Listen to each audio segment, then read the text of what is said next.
I just talked to one of my relatives in the United States of America, and she told me na yung init daw ngayon sa kanila sa Las Vegas, todo, sobra. Kakaiba daw pong talaga. And it leads me to the thought of what if the rapture not happened in 2024? Like for example, natapos ang 2024, walang rapture na naganap. Alam niyo po bang mas maglilid yan sa worst na year? Ano ba yung susunod na year after 2024? 24 after 25, right? 2025. So, my aunt told me, nasa Amerika siya, United States of America, USA, sabi niya, mas magiging mainit pa raw dito sa aming lugar, Las Vegas sila mainit talaga doon sa Arizona. Mas magiging mainit pa next year than now. Okay. Yan kung hindi magra-rapture. Alam naman niya yung tungkol sa rapture, pero syempre, naririnig niya yung sinasabi naman ng kanilang weather forecaster. Ito po mga nangyayari pong ito, yung pagbabago ng klima. Ewan ko po kung napansin niyo ako, lagi kong binabanggit yung pagbabago ng klima, especially in the morning. While during those times, siguro bigyan mo ng mga ilang years back, masarap gumising sa umaga, especially pag berber.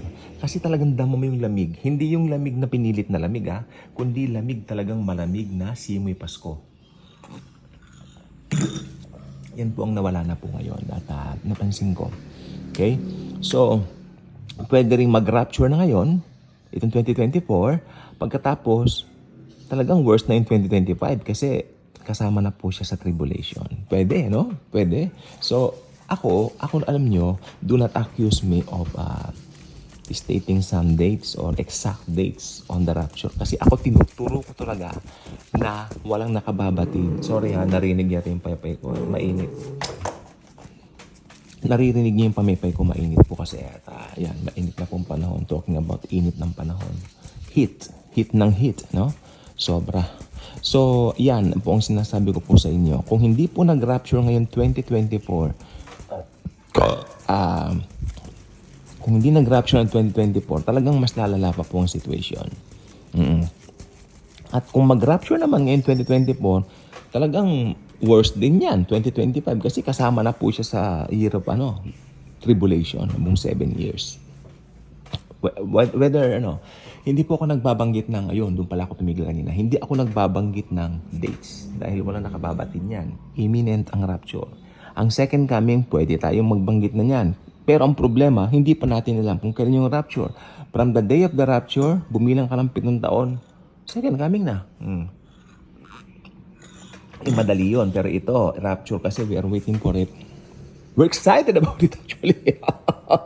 We're really excited about it. That's why, on a daily basis, makulitan man kayo, sirang plaka na ako, sirang CD na ako, okay lang.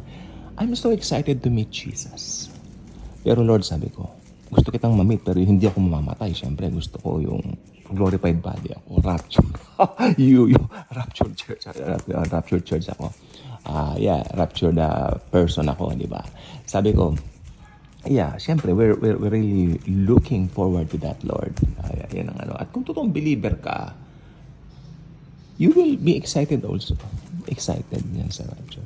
Pero habang wala pa, share the good news. Share the gospel of the Lord Jesus Christ. Okay? Dahil magka-connect yan Hindi naman po magkalaban yung pagsasabi namin ng rapture o pag-preach namin ng rapture sa gospel. May nagsasabi kasi, mangaral lang kayo ng gospel. Bakit? Pag nangangaral naman ako ng rapture, sinasabi ko yung gospel. Di ba? Kaya lang talagang binibigyan din natin yung rapture kasi anytime mangyayari ito worse ang 2025. Itong sabihin ko, worse ang 2025, mag-rapture man kay hindi. Tandaan nyo yan. Pero ipanalangin nyo, mag-rapture na. Ano ba naman yan, di ba? Para tapos na mga suliranin, tapos na mga problema, at sa piling tayo ni Lord Jesus forever and ever. Kasi to be with Him, di ba, is far more better ka nga ni Paul. Yan. Yan ang hinahangad ng toong believer, to see Jesus face to face. Mangyayari po yan sa araw ng rapture. Okay, for now, God bless.